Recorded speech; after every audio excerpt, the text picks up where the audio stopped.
Welcome to the Infowars Nightly News. I'm your host, Jakari Jackson. This is what we have in store for you for this Tuesday, January 29th, 2013 edition. Tonight on the Infowars Nightly News, a police chief predicts that guns will be a thing of the past within a generation. Meanwhile, a gun buyback program turns into a full-blown gun show in Seattle. Plus, the father of the Oregon terror suspect says his son was brainwashed by the FBI. All that and more on the Infowars Nightly News.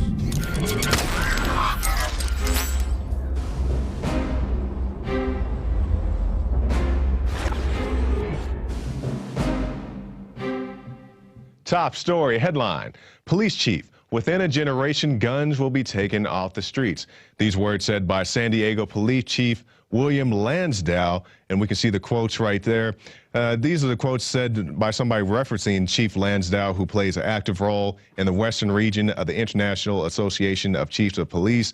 The article goes on to point out that he's a supporter of Senator Dianne Feinstein's proposed assault weapons ban legislation. Now, for everybody, we've talked about this several times on our show, but just to keep in mind, this thing goes way beyond the 100, and I think it's 58 things Feinstein wants to ban. Guns will cease to exist under her new legislation, and you can see the article right there. But it goes way beyond the 158 proposed guns that would just cease to exist off the streets of the United States, and we actually have that list for you. And you can see the list right there. Several of, big, scary type guns, but it goes way beyond what's on that piece of paper right there. This thing bans pump-action shotguns and anything with two, quote, military characteristics. I'm gonna give you this example. As absurd as impractical as this gun would be, it would be banned under the new legislation. Let's say you have a two-shot Derringer with a telescopic stock and a scope attached to it. This thing would characterize as an assault weapon. And I know that gun sounds completely ridiculous and highly impractical, but that would characterize as an assault weapon. It goes way beyond just the 158. So as we keep saying, call your representatives, your legislators, and let them know about this. Now, in contrast to our last story, we have our next story. Milwaukee County Sheriff, don't wait for the police, arm yourself. Very wise words. We'll take a look. Milwaukee County Sheriff David A. Clark Jr. has a message for residents in his jurisdiction. You can't rely on him anymore. Arm yourself, similar to what we heard police say in Detroit. Crime is relatively rare in Clark's jurisdiction. In 2010, the Sheriff's Department reported 2 burglaries, 9 robberies, and 0 murders. Even though he lives in such a low crime area, this police chief has a sense to still tell his citizens to arm themselves. And I like this quote from the mayor. Apparently, Sheriff David Clark is auditioning for the next Dirty Harry movie. And the police chief comes back and says the mayor was beaten nearly to death years back with, I believe it was some type of iron rod. Now, I like this police chief, and I'm glad to see these sheriffs and these police chiefs speaking out. But the only thing I disagree with Sheriff Clark on is at the end of the article, you can see he says that he wants an armed, tactically trained officer in every school and public building. And that's a little too police state-ish for my taste. I don't want somebody asking me for my ID when I walk in the gas station or whatever the case may be. I'm not saying he's for going that far, but I think overall he has some good ideas, and glad to see people like this Milwaukee County Sheriff standing up for your Second Amendment rights. We'll go on to our next story. Now, this goes in the epic fail category of the night. Backfire. Seattle gun buyback turns into gun show.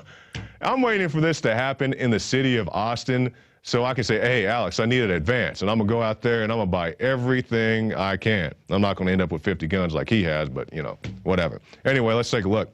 Police stood in awe as gun enthusiasts and collectors waved wads of cash for guns being held by those standing in line for the buyback program. Police officers in Seattle, Washington, held their first gun buyback program in 20 years this weekend and soon found that private gun collectors were working the large crowds as little makeshift gun shows. People that had arrived to trade in their weapons for $102 buyback gift cards soon realized that gun collectors were there and able to pay top dollar for collectible firearms. Now, this is what's going to happen. First, they're going to say, hey, you can voluntarily turn in your guns, and then it's going to be like, you have to turn in your guns, and we'll give you this little dinky $200 buyback card. These things are valuable antiques. Some of them. I mean, some of them are still fully functioning weapon, but these people are giving away their grandpa's musket he probably fought in some war with, because, I mean, if somebody breaks in your house and steals a musket, he's not going to go on a mass shooting. His little Prozac head won't even know how to load the thing. But let's see. The police chief, John Diaz, said he wasn't pleased that people were selling their guns, and he preferred that they wouldn't sell them. Oh, you can prefer what you'd like to. Now, this past weekend, myself and some other guys from the crew had a chance to go out to the Austin Gun Show, and there were many people there. If anybody, in the local Austin area saw the news, you saw the news people. They got there at the very end of the gun show where there's like 2 people standing outside, and it's like, yeah, this is Austin Gun Show, nobody showed up. But you can see there clearly, I didn't take that picture, but I went to the Austin Gun Show. I probably got there about 10 or so a.m. on Saturday. There was a bare minimum 500 people waiting outside to get into this gun show. It was a huge event, and it really wasn't even a big building, but people didn't care. It was cold outside. People said, hey, I want my guns, I want my rights, and they showed up to that gun show to fight for their freedom. So you know it's bad when the police are telling you that you need a gun. And not just saying that we'll come protect you, but you need a gun yourself. So definitely keep that in mind. We'll switch gears now to father of Oregon terror suspect says teen suffered identity crisis when brainwashed by the FBI. Now, of course, we're referring to the Portland Christmas tree bomber of 2010. Ashman Bar, the father of Somali-American terrorist suspect Mohammed Mohammed, said he was concerned for his son's safety when he contacted the FBI in 2009. Bar said Mohammed told him that he was planning to fly to Yemen to learn Arabic at a time when Bar was frightened by news of accounts of Somali-American teenagers joining the Mujahideen in Somalia. The stories led the father to contact the FBI, but Barr testified Monday that he now thinks it was an elaborate sting that brainwashed his son. And when people make claims like this, they don't believe them, just like the father of the Reddit founder last week. He said, hey, the government killed my son. People say, oh, shut up, conspiracy theorists. And they're trying to do the same thing to this guy. Now, I'm not saying they did or they didn't, but I think people should definitely take this into account. If this is what the father believes, it definitely needs to be investigated. And Infowars has been reporting on this since the very beginning. We'll go back at some throwback articles, if you will. Clueless patsy set up by FBI in Christmas tree bombing plot. We'll take a look at just one section here. In a repeat of a now familiar pattern, the FBI told Mohammed they were building a bomb, just like they built a bomb for the original World Trade Center bombing, where the gentleman had enough sense to record his conversations, and that's really the only thing that kept him from the full fire of the FBI. And we'll move on to one more here. Contrived Christmas tree terror plot to stampede Portland into accepting FBI takeover. And we'll just slide down just a little bit. The FBI is notorious for recruiting clueless patsies in bogus terrorism cases. And yes, they do like to do that. It's nothing new. And hopefully that father can get some justice for his son. Now, we'll move on now. You guys have probably heard about the new immigration reform. And in Illinois, we have this headline: Governor Quinn signs a bill that lets illegal immigrants get driver's licenses. That's right. They're doing it in California, and they're doing it in Illinois as well as trying to take away your gun rights. Try to ram through 2 bills twice in 1 week, once on a Sunday. And this was actually signed on a Sunday, too. Let's take a look. The signing of the bill Sunday allowed illegal immigrants to obtain driver's licenses, attracted dozens of potential motorists, and a pack of top Illinois politicians. Now, we'll slide down here to an example. Carmen Costello, 52, witnessed the event and plans to apply for a license. She looks forward to finally being able to relax behind the wheel instead of constantly being afraid of the police. Her first joy is to go to the church, which, I'm definitely happy this lady can go to the church.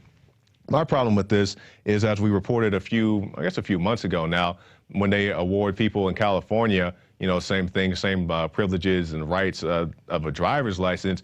People don't like to say it, but these people are, criminals. You can call them low-grade criminals if that suits you better, but they committed a crime by illegally entering the U.S. And I'm not against people coming to this country legally. I think, naturalization, people joining the military, those are great things to have people come in to our country. But when you have people who break the law and then get rewarded for it, you get this, you sneak past the border and you can get so far and then you get a free license. So if you can make it to Illinois, you get your free license. That's like saying if you break out of jail and you make it past county line, they just let you go. It's pretty much the same thing. And the article goes on to say just one thing I'd like to point out. Illinois will not require applicants to be fingerprinted for fear that would discourage immigrants from applying. Wow. I'm not a biometric guy. I had to come here and get my Texas license to get my fingerprints taken. I didn't have to get my fingerprints taken in Oklahoma. When I came down to Texas, I had to get my fingerprints taken. But they're afraid of scaring away these illegal immigrants because of the fingerprinting, but sneak past the border, get X miles, and you get a free license. That just doesn't make sense to me. Why do we have ICE and Border Patrol, especially Border Patrol, out there risking their lives day in and day out? Brian Terry, I believe, was the guy killed in Fast and Furious. Why do we have these guys and these government organizations set up if we're just going to award the people that can sneak past them? That makes no sense to me. But why have the CIA track down drug dealers when the CIA flies the dope in? So, kind of world we're living in. We'll move now to U.S. plans to add drone base in West Africa. Let's take a look. The new drone base in Africa that would expand its surveillance of al-Qaeda fighters and other militants in northern Mali. Two Obama administration officials said military planners are eyeing the West African country of Niger as a base for the unarmed Predator drones. But I assure you, it's nothing to arm these things. A U.S. defense official called the plan preliminary. If approved, the plan could fill a gap in the Pentagon's military capabilities over the Sahara, which remains beyond the reach of its drone bases in East Africa and Southern Europe. So think about this. Now, later on this week, I believe David Ortiz, he'll have a report where he goes out to the street and he asks people, what do you think about a fully mechanized robotic military? And people laugh. Oh, that's completely ridiculous. Oh, do you get your information from Infowars? Yeah, I watch the MSNBC. They told me not to listen to you. And the thing about this is we have drones not just based here in the U.S. They're flying the U.S. border, U.S.-Mexico border, U.S.-Canada border. They have drones in the sky. They have the robocod in the sea. They have walking tanks in DARPA that look like the big walking tanks from Star Wars. That stuff is real. We've shown you the clips. But the thought of a fully mechanized, military, people think is laughable. It's very real, and it's coming. Just like Iron Man 2? That's what, the subtext of Iron Man 2, the guy created a fully mechanized military, of robot drones. I mean, this stuff is everywhere. So, yeah, it's real, it's coming, and so don't just jump up and down about, kids getting shot, which that is a tragedy. Don't let me downplay that. But Obama, if you're going to take your gun policy from children, why don't you ask those same kids on the stage how they feel about little kids being killed in drone attacks, kids getting their faces blown off? You didn't ask them that, I don't imagine. And we'll go to our last story of the night. Over 40 children paralyzed by vaccines in one village. One village. Let's take a look. Christina England reports that on December 20th, 2012, a vaccination tragedy hit a small village in Goro, located in northern Chad, Africa. According to the newspaper Laveau, out of 500 children who received the new meningitis vaccine, MenAvvac, at least 40 of them between the ages of 7 and 18 have become paralyzed. Those children also suffered hallucinations and convulsions. But it's not the vaccine's fault, according to the pharmaceutical agencies, according to, I'll just throw his name out there, guys like Bill Gates, who's pushing these vaccines, and many other people as well. But, these things are supposed to protect you from these, deadly viruses or flus or whatever the case may be. But when you get sick from it, it's everything's fault except the vaccine. So please educate yourself, educate before you vaccinate on any type of vaccine, before you give this not only to yourself, but to your children who have a much more difficult time fighting it off. Now, we'll move now to our quote of the day. This one from Daniel T. Gushing. Let's see what he has to say. Let us control the money of a country, and we care not who makes its laws. This is the maxim of the House of the Rothschilds, and is the foundation principle for European banks. If a country and its people are mortgaged for the assessed value of their property, and the bankers control the money, the bondholders and not the people own that country. It makes no difference whether you call it a republic or a monarchy. Definitely some cold words to live by. Now, that does it for our news portion. Right after this break, I'll be back with Urian Masson of ExplosiveReports.com. But since you're here, if you want to support this broadcast, go over to the Infowars store and check out our latest video. Well, not our latest video, but a good video, The Greater Good, exposing the scourge that is vaccines. You guys heard us talk about the kids getting sick, 40 kids out of 500 being paralyzed, as well as other health effects. So definitely check that out. Read that, give that to every new mom, new dad. Give that to your pediatrician. They probably won't watch it, but Lord knows that you tried. So do that, check it out. and we'll be back right after this message with Yurin Masan. If you are receiving this transmission, you are the resistance. Fellow freedom lovers, Alex Jones here with the biggest contest announcement we've ever made.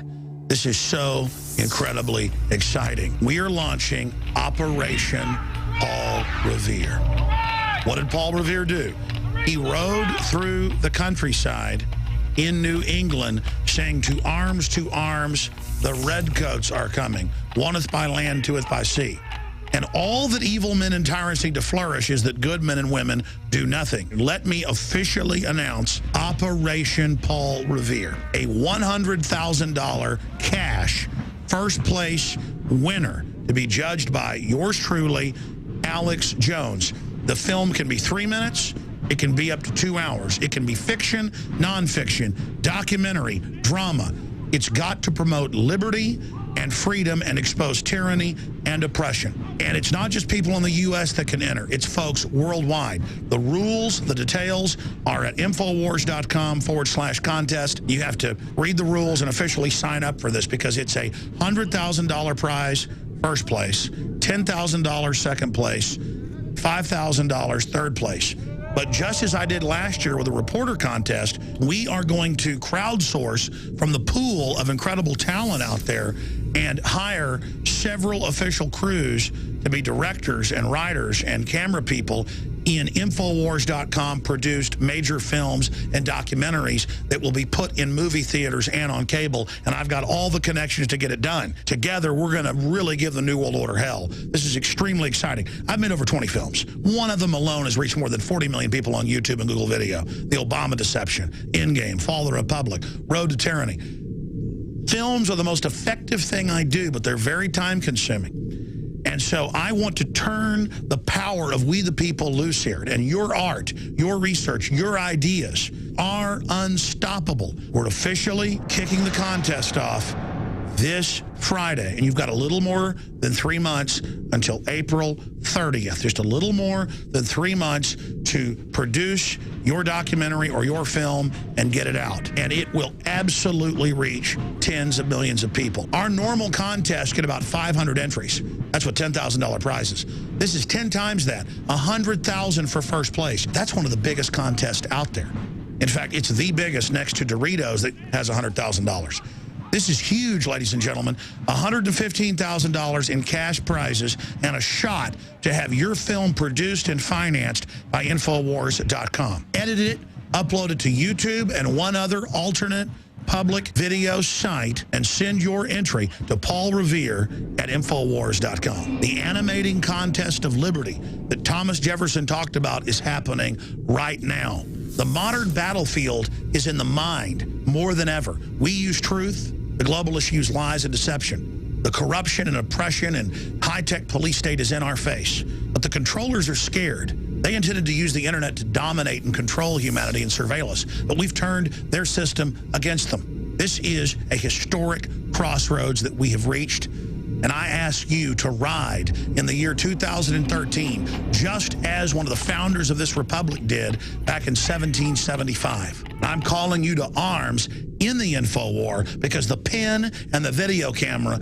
is mightier than the sword. Let's go in there and rescue humanity and awaken them and set brush fires in the minds of men and women everywhere. Be part of this contest. You've got 3 months. Put your hat in the ring. Be part of the solution to the corruption and oppression. Be part of the resistance to tyranny. We're looking for the Paul Reveres that will drive a stake through the New World Order's wicked heart.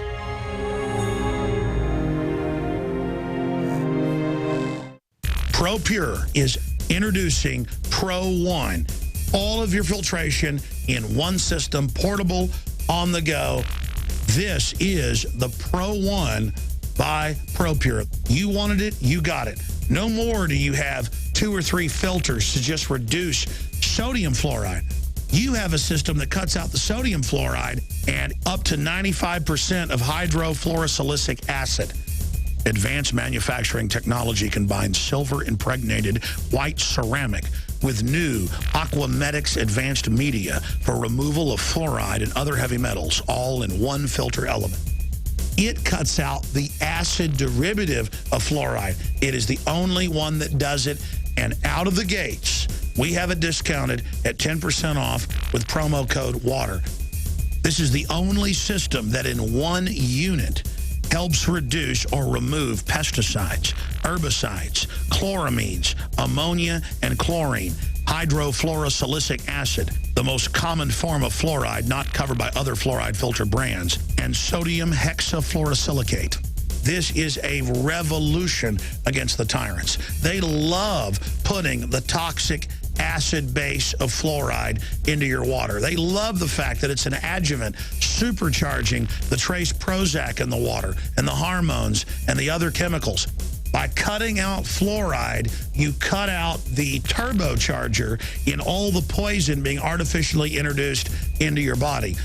This is what I use. It's a win-win. You get a high-quality product at the lowest price. You support the InfoWar. Get your Pro Pure with the new Pro 1 filter today at InfoWarsStore.com or by calling 888-253-3139.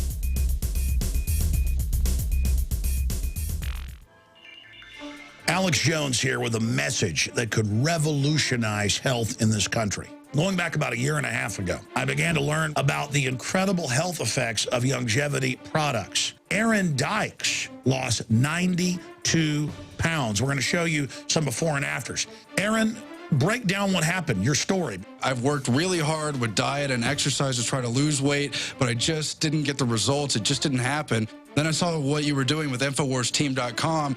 I wasn't even trying to lose weight, but I got it because I wanted to feel better energy. I wanted that nutrition. Didn't even understand how that could kickstart my own weight loss goals, but the products did that for me. I found myself suddenly losing weight, more energetic, wanting to exercise, wanting to eat the right foods. And they don't even advertise it as weight loss. I want to challenge our radio listeners to go to InfoWarsTeam.com. Sign up as a distributor and get wholesale pricing discounts at InfoWarsTeam.com.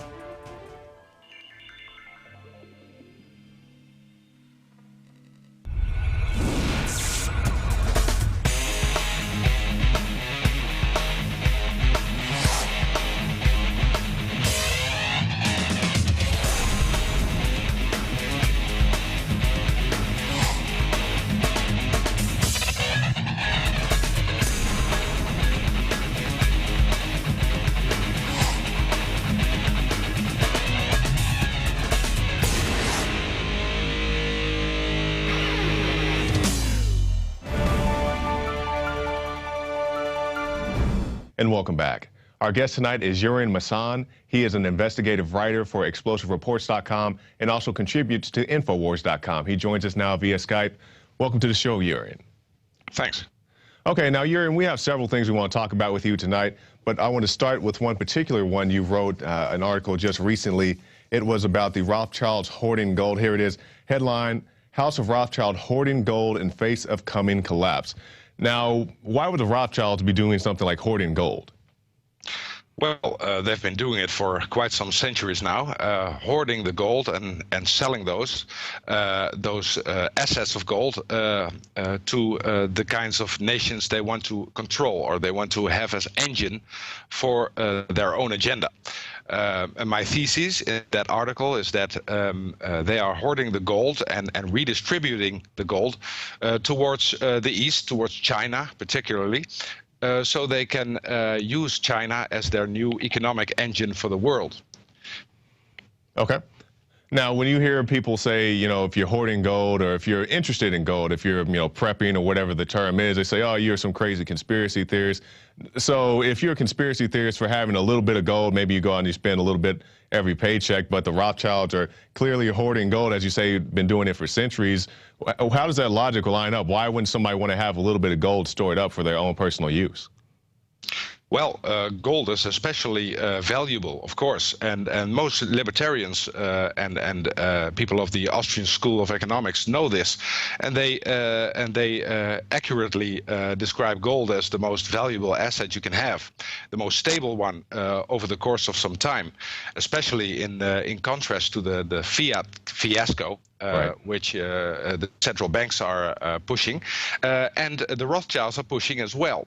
But the elite knows, just as the wise ones among the economists know, that gold is the most precious of jewels and the most stable of jewels. So they naturally, I think, want to hoard that stuff and redistribute it. In this case, transfer a lot of wealth to the East. So they can use the East, China, as their new political and economical engine, because that's where the future will lie. And of course, fiat-based economies will eventually crash. Exactly. And gold is the most valuable and most stable of assets. So I think that's the main reason behind that. Okay. Now, just real quick, in your research, let's say somebody was interested in getting into precious metals and, you know, having something beside the fiat currency. Would you recommend gold? Would you recommend silver? Would you recommend anything? Well, silver particularly, I think, but gold, of course, also. It's something to recommend. I mean, it's again, it's the most stable of assets to have and to hold. And of course to sell through, especially when the price is right. I think in this case, the Rothschilds have abandoned their trust openly in gold in the early part of this decade, but that was just a smart maneuvering to bring the price down, because apparently the Rothschilds were losing interest. So why should we keep them?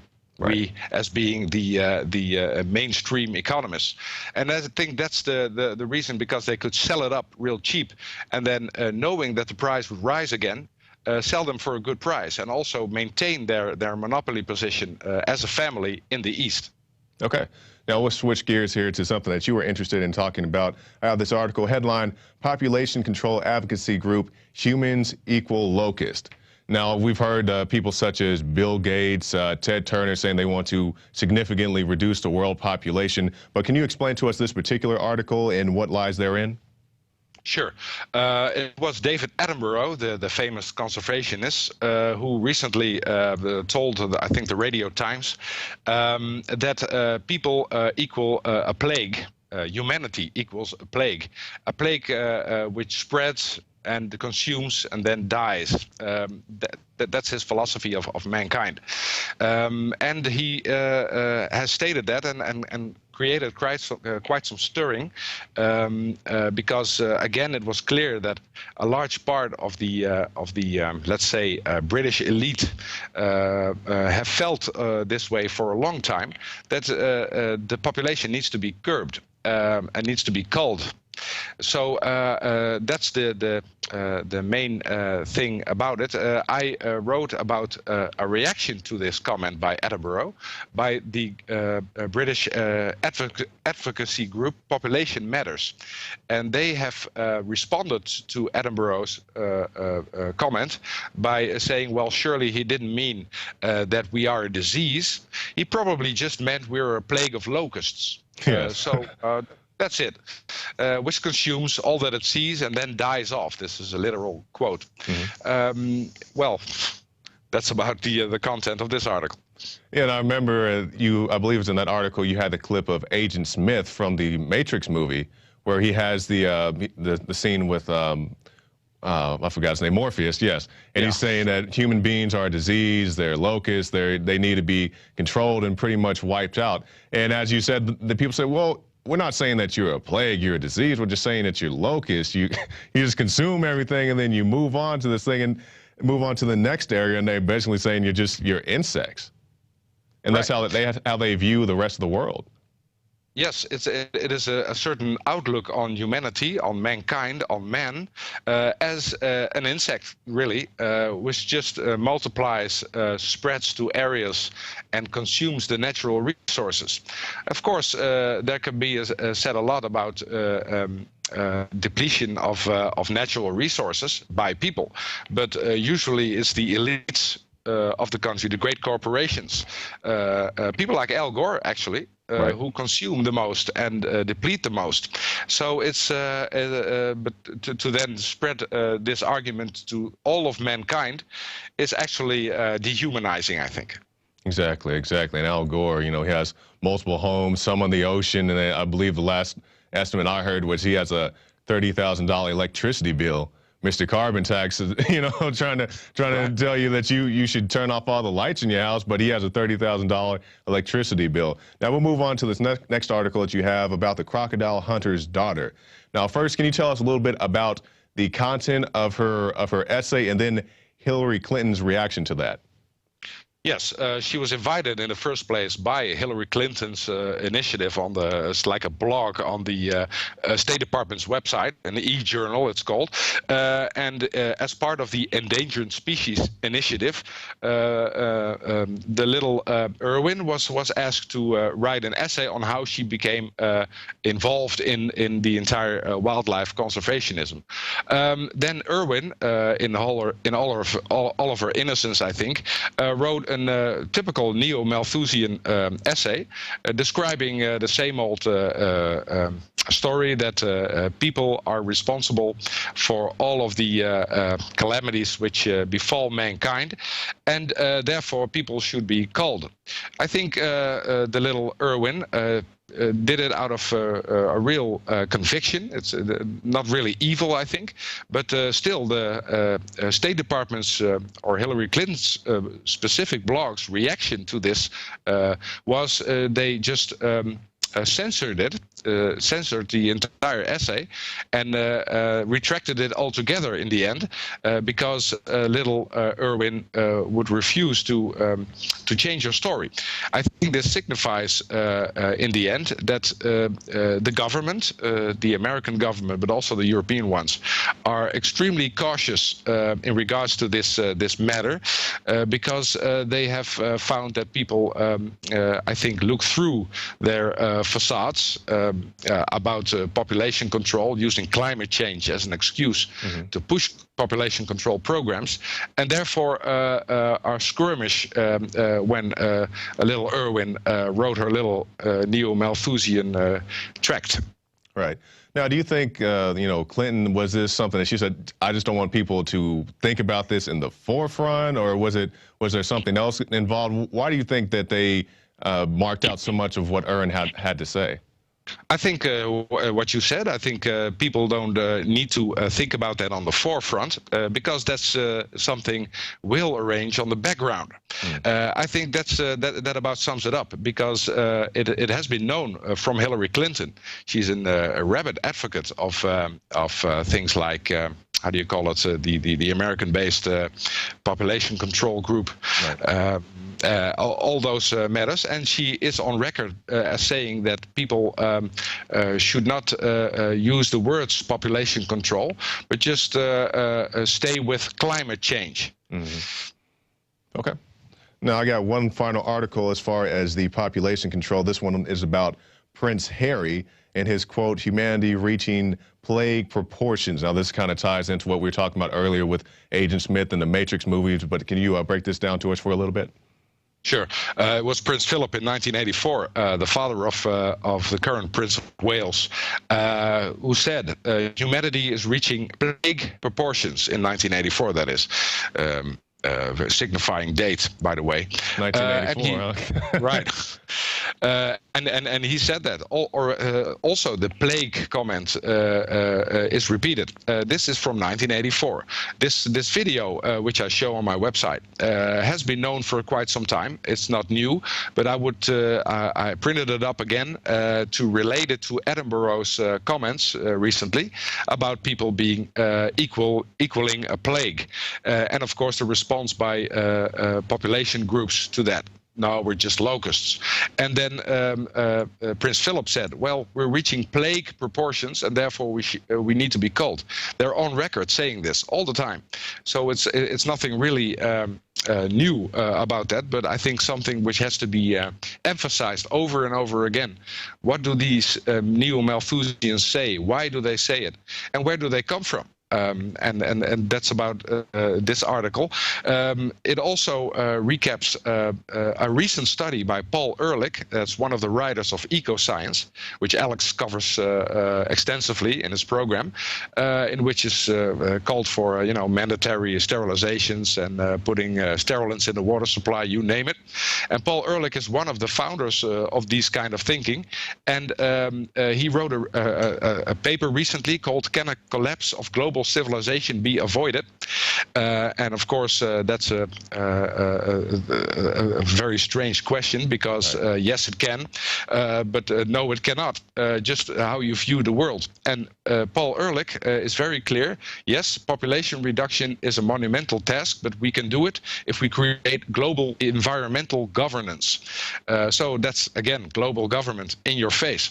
And the Prince of Wales, the son of Prince Philip, responded to this on his own website. I have the link to that in my article, where he just endorses the entire project. So it goes from father to son, and it's something of the typical of the aristocratic elites of Europe indulging in these matters.